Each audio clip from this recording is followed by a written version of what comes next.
اعوذ باللہ السمیع العلیم من الشیطان اللعین الرجیم بسم اللہ الرحمن الرحیم الحمد للہ الذی لا یفرہ من والجمود ولا یقضیہ لیتا والجود اس کل موت منتقص سواہ وکل مانع مذموم ما خلا وهو المنان بفوائد النعام وعوائد المزید والقسم مختلف علیہ دہر فیختلف منہ الحال فلا کان فی مکان فیجوز علیہ الانتقال ثم الصلاة والسلام علی النبی الامی الواقف بجميع السیاسات والحکم والعارف بما فی لوح والقلم سیدنا الممجد وبشیرنا المسدد ونذیرنا المؤید المصطفى الامجد المحمود الاحمد بالقاسم محمد اللهم صل على محمد وعلى محمد والصلاة والسلام على اهل بيته الطيبين الطاهرين المعصومين بسيما على الامام المنتظر والحجة الثاني عشر والعدل المشتهر واللعنة الدائمة على اعدائهم اجمعين من الآن الى قيام يوم الدين. اما بعد فقد قال الله تبارك وتعالى فی احسن کتابہ وهو اصدق القائلین بسم اللہ الرحمن الرحیم والفجر ولیال عشر. حسین بقائے دین کے عنوان سے جس سلسلہ گفتگو کا آغاز کیا تھا وہ خدائے عز و جل کی دی ہوئی توفیق اور سعادت سے آج اپنے چوتھے مرحلے میں داخل ہو رہا ہے. ہم نے کل کی گفتگو میں کچھ سرسری سا اشارہ کیا سید الشہداء کے اس واقعے میں، اس قیام میں موجود ان افراد کی طرف جنہوں نے سید الشہداء کے اس قیام کو اپنی نصرت کے ذریعے بہت ہی کمال تک پہنچا دیا. بقول شاعر کے، یہ تیرا حوصلہ تھا حسین کہ لال اپنے فدا کیے، تجھے ان ستاروں نے ڈوب کر شب غم کا چاند بنا دیا. اور حقیقت بھی یہی ہے سید الشہداء کے ساتھ جو انصار تھے، جو اقربا تھے، جو اعزاء تھے، اور جو ان کا صبر تھا. سب سے زیادہ جو چیز تعجب میں ڈال دینے والی نظر آتی ہے کہ اگر ہم اس صبر کے عنوان کے ساتھ اس زاویے کے ساتھ واقعہ کربلا کو دیکھیں تو ہم اس بات کو بہت آسانی سے ریئلائز کر سکتے ہیں کہ واقعہ کربلا کے اندر صبر سید الشہداء اپنی مثال آپ تھا. اور جب ہم سید الشہداء کی بات کرتے ہیں تو ہمارے سامنے یہ بات اظہر من الشمس ہے، سورج سے زیادہ واضح ہے کہ ابا عبداللہ کا ایک اپنا مقام ہے. ان الحسین مصباح الہدی و سفینۃ النجات. سید الشہداء اس سلسلہ عصمت و طہارت کی کڑی ہیں جس کے لیے امام رضا علیہ السلام فرماتے ہیں لا یقاس بنا احد، کسی کو ہمارے ساتھ قیاس مت کرو. اور اگر ہم سید الشہداء کے بعد امام سجاد اور امام باقر علیہ السلام کا امتحان دیکھتے ہیں تو یہ تینوں خاندان عصمت و طہارت کے اور آسمان امامت کے ایسے ماہتاب ہیں کہ جن کے بارے میں کچھ بھی کہنا سورج کو چراغ دکھانے کے مترادف ہے. اگر ہم خواتین میں صبر زینبی کی بات کرتے ہیں تو ہم کہتے ہیں کہ وہ خاندان عصمت و طہارت کی پروردہ تھیں. جناب زینب نے اس صبر کو اپنے ماں باپ سے میراث میں پایا تھا. بہت سال پہلے میں کسی امام بارگاہ میں کسی شاعرہ کو سنا، شاعرہ کا نام بھی ذہن سے اسکپ ہو گیا، لیکن وہ جو کلام پڑھی تھی اس کلام کا ایک جملہ ابھی تک ذہن کے اوپر نقش ہے. خدیجہ فاطمہ زینب عجب ایک سلسلہ ہے. اور انہوں نے صبر زینبی کو جناب سیدہ اور جناب سیدہ کے ساتھ ساتھ جناب خدیجہ کے وقت آخر سے بہت خوبصورت انداز سے جوڑا اور بہت خوبصورت تشبیہات اور استعارے. بہرحال شعر کہنے والوں کو ایک الگ سے ان کے پاس ایک خداداد صلاحیت ہوتی ہے گفتگو کرنے کی، لیکن ان کے بعض جملے واقعاً ایسے خوبصورت تھے. کہا جناب سیدہ جناب زینب کبریٰ سلام اللہ علیہ نے جب یعنی ماں کے سائے کو سر سے اٹھنے کے صدمے کو تحمل کیا ہے، تقریباً مشہور روایات کی بنا پر عمر مبارک جناب زینب کبریٰ سلام اللہ علیہا 5 سال تھی، اور بہرحال ایک 5 سال کی بچی کے لیے اپنے علاوہ مزید 3 بہن بھائیوں کے ہوتے ہوئے اس صدمے کو سہنا آسان نہیں تھا۔ جناب زینب کبریٰ کے لیے اس کمسنی کے اندر آسان نہیں تھا کہ وہ دیکھیں، اور صرف انہوں نے شہادت مادر کا صدمہ نہیں سہا اس کمسنی کے اندر، شہادت مادر سے پہلے وہ جو دروازے کے جل جانے کا واقعہ ہے، دروازے پر الہجوم علی بیت النبی، اس بیت النبوت، اس معدن عصمت و طہارت کے اوپر جو ہجوم کا واقعہ ہے، خوب جناب زینب کبریٰ اس واقعے کی یعنی شاہد ہیں۔ انہوں نے اپنی آنکھوں سے دیکھا ماں در و دیوار کے درمیان کس طرح سے پسی ہے، انہوں نے اپنی آنکھوں سے دیکھا کہ کس طرح سے جناب سیدہ کائنات نے شہادت محسن کے بعد جو ہے وہ امیر المومنین کے دفاع کی خاطر ہمت کی اور انصار اور مہاجرین کے دروازوں پر جا کر دستک دی، اور صرف انصار و مہاجرین کے دروازوں پر جا کر دستک نہیں دی، امیر المومنین کے حق کی خاطر کس طرح کی صعوبتوں کو سہا، ایک ایک کو جا کر حدیث غدیر یاد دلایا کرتی تھی، حدیث ثقلین یاد دلایا کرتی تھی، حدیث منزلت یاد دلایا کرتی تھی۔ اور جب کوئی شخص آگے سے کہتا تھا اے بنت پیامبر آج آپ تشریف لا رہی ہیں، اگر شروع میں جب رسول اللہ کی شہادت ہوئی ہے آپ کے شوہر بزرگوار ہمارے پاس تشریف لاتے تو ہم ان کے ہاتھ پر انڈرسٹوڈ سی باتیں بیعت کرتے، تو جناب زینب کبریٰ اس کمسنی کے عالم میں ماں کا دفاع از امامت اور طہارت دیکھ رہی ہیں کہ جناب سیدہ فرما رہی ہیں مثل الامام کمثل الکعبہ تؤتی ولا تأتی، امام کی مثال کعبے کی مانند ہے، حج کے موسم میں حاجی کعبے تک جاتا ہے یا کعبہ حجاج بیت اللہ الحرام کے گھروں میں آتا ہے۔ جناب زینب نے، اگر ہم روایات میں دیکھتے ہیں 55 56 57 سال کا سن و سال ہے واقع کربلا کے وقت، اور انہوں نے دروازوں کا خیموں کا جل جانا سہا ہے، تو جناب زینب کبریٰ نے کمسنی کے عالم میں دیکھا کہ کس طرح چلتا ہوا دروازہ مادر گرامی کے اوپر گرا ہے۔ اگر جناب زینب کبریٰ سلام اللہ علیہ نے ایسا عظیم صبر کیا، جس طرح سے میں نے اس سنی عالم دین کے جملے نقل کیے تھے کہ حسین کے اوپر وہ مظالم ڈھائے گئے، ایک شرت بل جلود جس کو سننے کے بعد رونگٹے کھڑے ہو جاتے ہیں، جناب زینب کبریٰ سلام اللہ علیہ نے بھی وہ مناظر اپنی آنکھوں سے دیکھے۔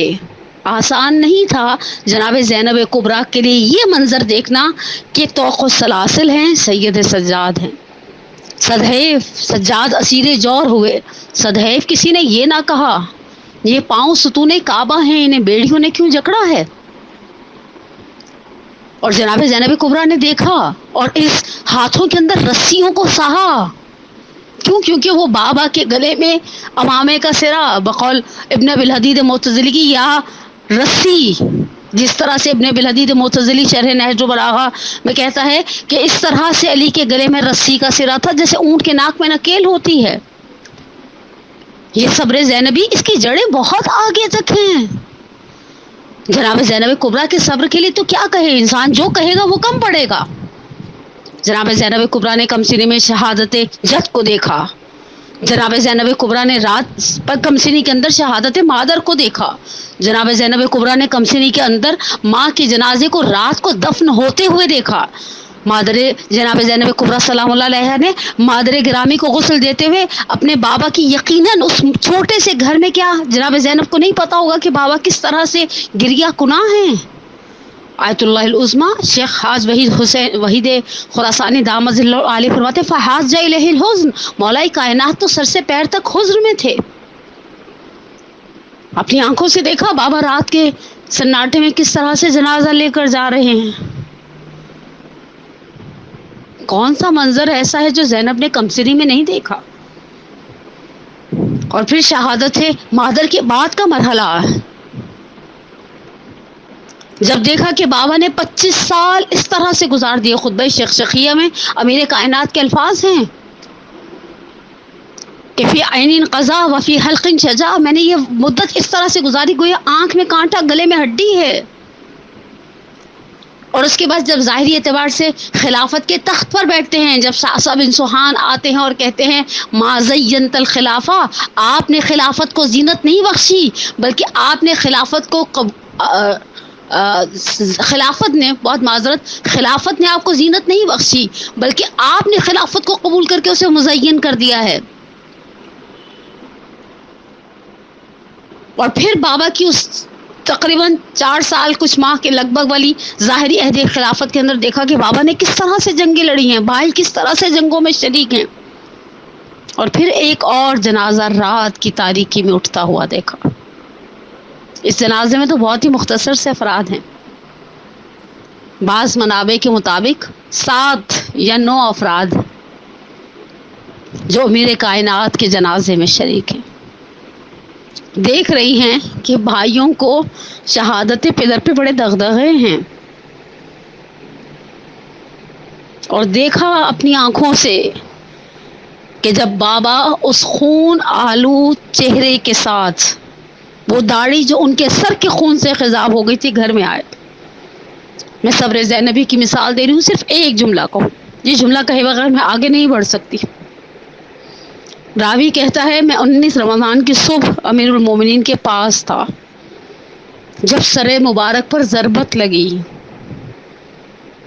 اور پھر مولا سنبھل نہیں پائے، نمازیوں میں سے کسی نے آگے بڑھ کر کسی کپڑے کو کس کے پٹی باندھی، اور امام حسن مجتبیٰ سب سے پہلے جو اولاد علی میں سے آئے ہیں بالین علی پر، وہ امام حسن مجتبیٰ تھے۔ امیر المومنین کے سر کو دونوں ہاتھوں سے تھاما، آنکھوں سے آنسو بہے۔ اس شہنشاہ نجف نے اپنی آنکھوں کو کھولا اور کہا یا بنی الکرام صبرن صبرا، اے میرے بیٹے صبر سے کام لو۔ کہا اس کے بعد میں نے دیکھا اولاد علی میں سے بیٹے آتے رہے اور مولا کائنات بیٹوں کو صبر کی تلقین کرتے رہے۔ کہا میں جاننا چاہتا تھا بیٹوں کو صبر کی تلقین کر لی ہے، ابھی گھر جائیں گے، بیٹیاں ہوں گی، بیٹیوں کو کیا صبر کا کہیں گے۔ کہا میں نے دیکھا جب بیت الشرف میں بیٹے لے کر داخل ہو گئے اور ہمیں گھر کے اندر جانے سے منع کر دیا، لیکن جب گھر میں داخل ہوئے ہیں تو آگے استقبال کے لیے بیٹیاں کھڑی گریا کر رہی تھیں۔ علی کی آواز بیٹیوں کی آواز پر غالب تھی۔ زینب کبریٰ نے کہا مصیبتیں نہیں سہی،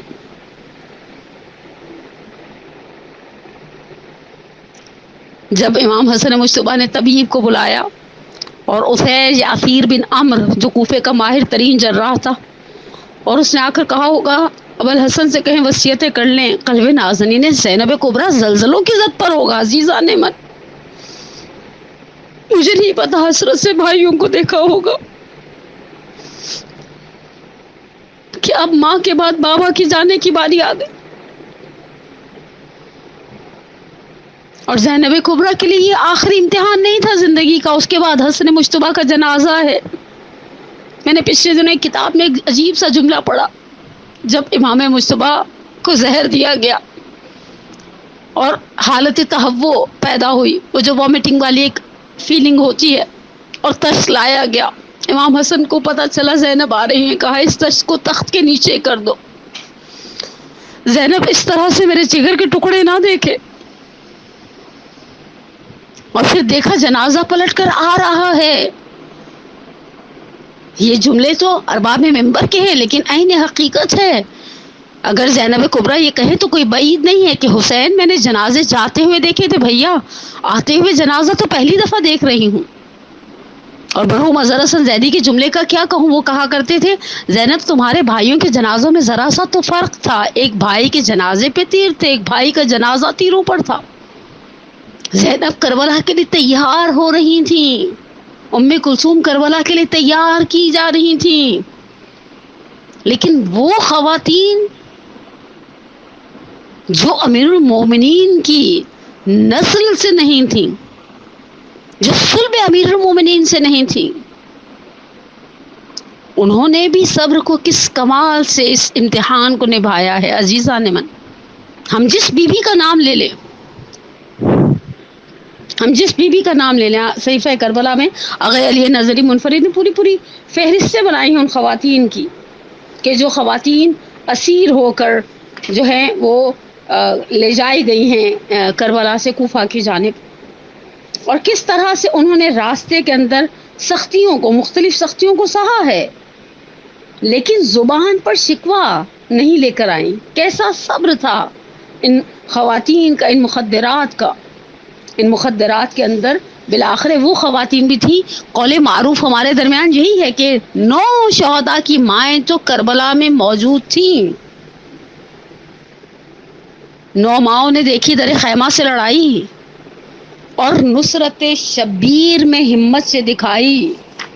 بچوں کو سفر خلق سے کرتے ہوئے دیکھا، لڑتے ہوئے، گرتے ہوئے، مرتے ہوئے دیکھا. کس قدر سخت ہے ان لوگوں کے لیے اس سب چیزوں کو سہنا.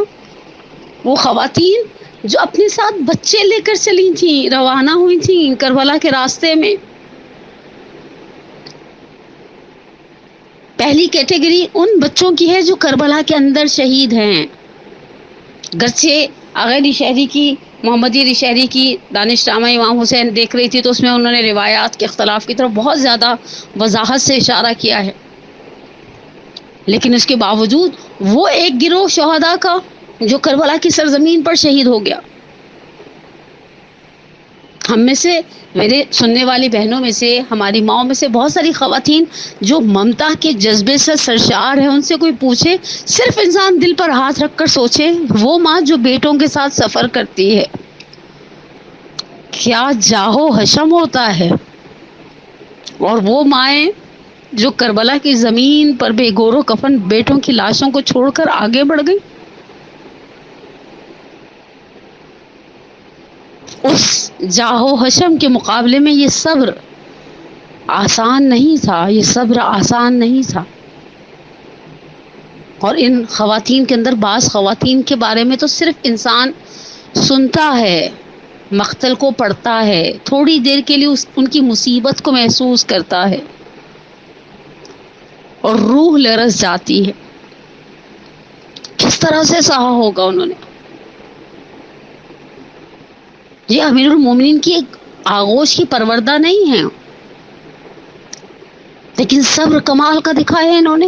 کربلا کے واقعے، زبان پر شکوہ نہیں آیا کربلا کے واقعے میں. سب سے ایک بہت ہی ظاہری اعتبار سے دیکھی جائے تو ایک چھوٹی سی چیز ہے جسے ہم پیاس کہتے ہیں. جس پیاس کو یاد کرتے ہی، جب پیاس کی شدت آتی ہے تو ابا عبداللہ کو یاد کر اصولاً تو ہر چاہنے والے کو کرنا چاہیے، اس لیے کہ شیعتی مہما شربتم معاذ بن فذکرونی اور سمیتم بغریب اور شہید فانتبونی. اے میرے شیعو، جب بھی ٹھنڈا پانی پینا مجھے یاد کرنا. انسان بس اوقات پانی کو دیکھتا ہے. امام صادق کے پاس بصرہ کے رہنے والوں میں سے ایک چاہنے والا آیا، امام کی خدمت میں سلام عرض کیا. امام نے سوال کیا، کہاں کے رہنے والے ہو؟ کہا مولا بصرہ کا. کہا بصرہ اور کربلا کا راستہ زیادہ نہیں ہے، پس تم کربلا تو جاتے ہوگے. کہا نہیں مولا، میں کربلا جا نہیں سکتا. بنو امیہ کی حساسیت، بنو عباس کی حساسیت بہت ہے کربلا جانے والوں پر، اور میں اپنے قبیلے کا ایک ممتاز فرد ہوں، ایک نمایاں شخصیت ہوں. کہا بصرہ میں رہتے ہوئے کربلا نہیں جاتے؟ کہا مولا میرے لیے ممکن نہیں ہے، بہت مشکلات ہیں. کہا گھر میں مجلس برپا کرتے ہو؟ کہا مولا میں نے آپ سے کہا بنو عباس کے سپاہی تو جاسوس ہر جگہ پر پھیلے ہوئے پورے عراق میں. کہا مجلس بھی برپا نہیں کرتے؟ کہا نہیں مولا. امام صادق خاموش ہو گئے. کہا مولا لیکن ایک کام کبھی کبھی بہت شدت سے کرتا ہوں. کہا کیا؟ کہا جب کبھی پیاس لگتی ہے اور گھر میں الحمدللہ ظاہری بات ہے صاحب حیثیت ہے، کسی غلام، کسی کنیز، کسی کو کہتا ہوں میرے لیے پانی لے آؤ، اور جب میرے پاس پانی آتا ہے تو بس اوقات پانی کے برتن کو ہاتھ میں لیتا ہوں اور کربلا کا رخ کر لیتا ہوں اور آپ کے جد امجد حسین مظلوم کو یاد کرتا ہوں. اور کبھی کبھی اس یاد کی شدت اتنی زیادہ ہوتی ہے کہ پھر پانی پینے کا دل نہیں چاہتا.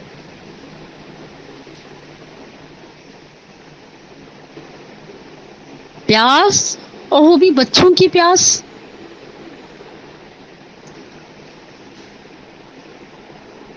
ماں بھوک سہ جاتی ہے، اولاد کی نہیں سہی جاتی. خاتون خود پیاسی ہوں سہ جائیں گی، بچہ پیاس کا اظہار کر دے ماں بے قرار ہے. ہمارا سلام ہو ان ماؤں پر کہ جو کچھ بچوں کو سرزمین کربلا پر چھوڑ دیا جنہوں نے، لیکن کچھ بچوں کو لے کر روانہ کربلا سے کوفہ روانہ ہوئی۔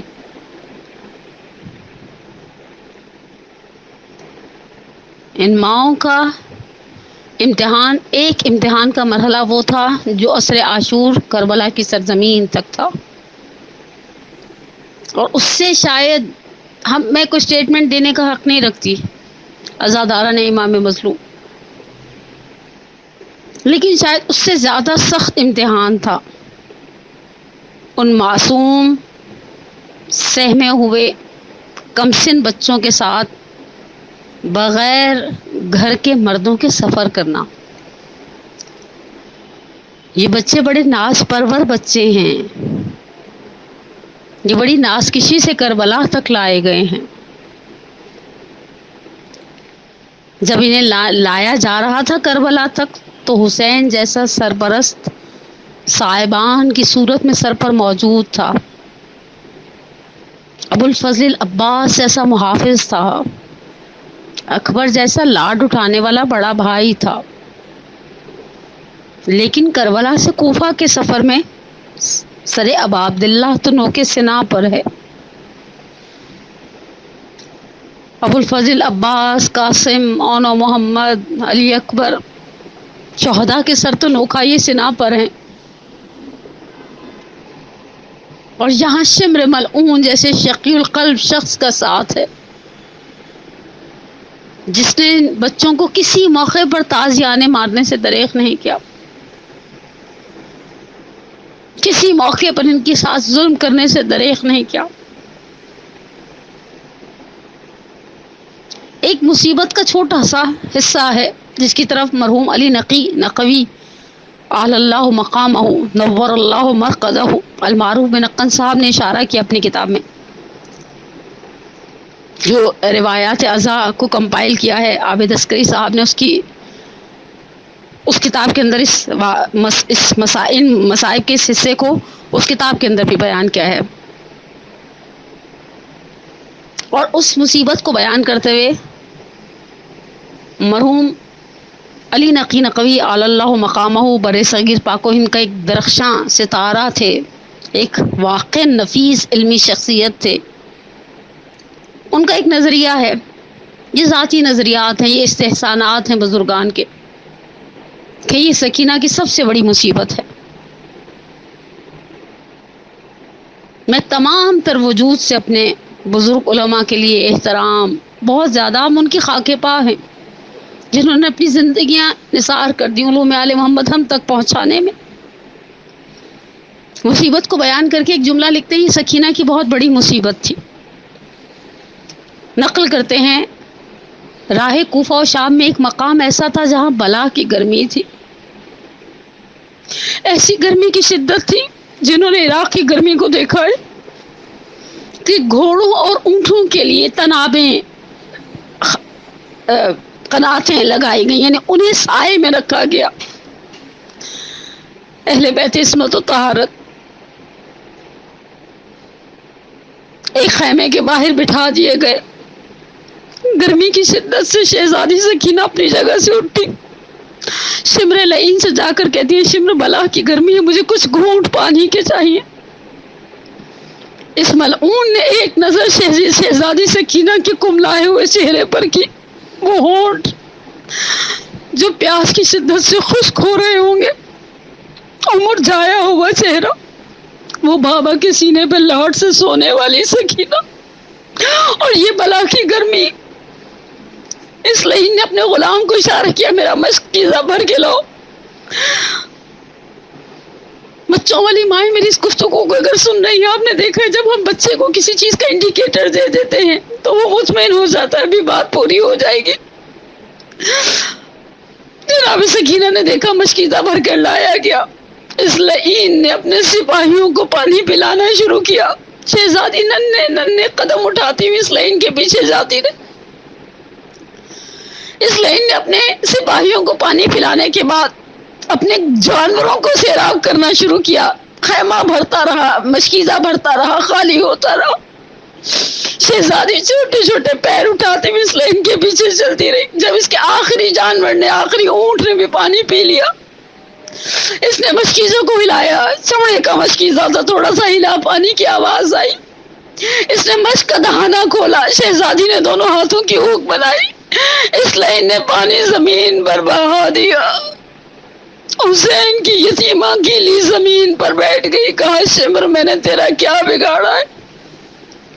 لیکن کیسے فی بغض جدک، یہ تیرے جد کی، تیرے دادا کی نفرت ہے جو میرے اندر ہے، بغض ہے جو میں تیرے ساتھ اس طرح سے ظلم و ستم روا رکھتا ہوں. میرا آخری جملہ مرحوم نقل آپ نے کہا یہ سکینہ کی بڑی مصیبت تھی. میں آپ سے کہوں نہیں، یہ ماں کی مصیبت تھی.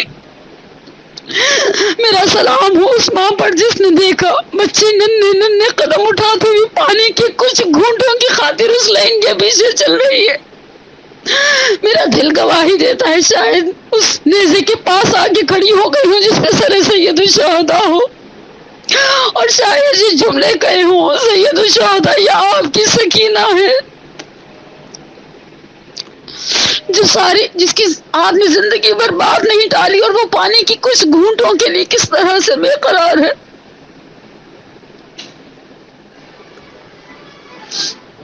وَسَيَعْلَمُ الَّذِينَ ظَلَمُوا أَيَّ مُنقَلِبٍ يَنقَلِبُونَ. نسألك الله وندعوك باسمك العظيم الأعظم العزيز الأجل الأكرم اللهم إني أسألك بحق فاطمة وأبيها وبعلها وبنيها وسر المستودع فيها أن تصلي على محمد وعلى محمد. پروردگارا بحق محمد وعلى محمد، ہماری سب سے بڑی حاجت، ہماری سب سے اہم حاجت، ہمارے ولی کے ظہور میں تعجیل فرما. ہمارے گناہ کبیرہ و صغیرہ کو معاف فرما. ہمارے پریشان حالوں کی پریشانی کو دور فرما. ہمارے مرحومین کی مغفرت فرما. ہمارے مرحومین کے کبیرہ صغیرہ گناہوں کو معاف فرما. پروردگارا تجھے واسطہ شہدائے کربلا کا، انصاران ابا عبداللہ کا، ان کے مقام، ان کے عظمت کے صدقے میں ہمارے بیماروں کو شفا عاجلہ و کاملہ عطا فرما. ہمیں، ہمارے والدین کے لیے، ہماری اولاد کو ہمارے لیے باقیات و صالحات میں سے قرار دے. ہم سب کا خاتمہ بالایمان فرما. میں مد نظر مرحومین کے لیے دعا گو ہوں اور ان کے ساتھ ساتھ اپنے مرحوم والدین کے لیے دعا گو. پروردگارا تجھے واسطہ سید الشہداء کی اس عظیم قربانی کا، سرداد نداد دستر دست یزید حقہ کے بنا لا الہ است حسین. پروردگارا سید الشہداء کے صدقے میں تو نے ہمیں والدین کے بارے میں کہا، حکم دیا کہ انہیں اس طرح سے ان کے لیے دعائے مغفرت کی جائے. رب ارحمہما کما ربیانی صغیرا ربنا اغفر لی ولوالدی وللمؤمنین یوم یقوم الحساب. پروردگارا محمد و آل محمد کے صدقے میں ہمارے اس تمام مرحومین کے خصوص میں اپنے مرحوم والدین کے لیے دعا گو ہوں. پروردگارا ان کی کبیرہ صغیرہ گناہوں کو معاف فرما. ان کی قبر اور برزخ کی منازل کو آسان سے آسان تر قرار دے دے. پروردگارا ہمیں اپنا ہر قدم اٹھانے سے پہلے اپنی موت کو یاد کرنے کی توفیق عطا فرما. اس محرم الحرام کو ہماری زندگی کا آخری محرم الحرام قرار نہ دے. پروردگارا سید الشہداء کے صدقے میں اس محرم میں ہماری بصیرت میں، ہماری سید الشہداء کی معرفت میں، سید الشہداء کی محبت میں اضافہ فرما، اور دنیا میں ہمیں اہل بیت کی زیارت اور آخرت میں ان کی شفاعت سے بہرہ مند فرما. والسلام علیکم ورحمۃ اللہ وبرکاتہ.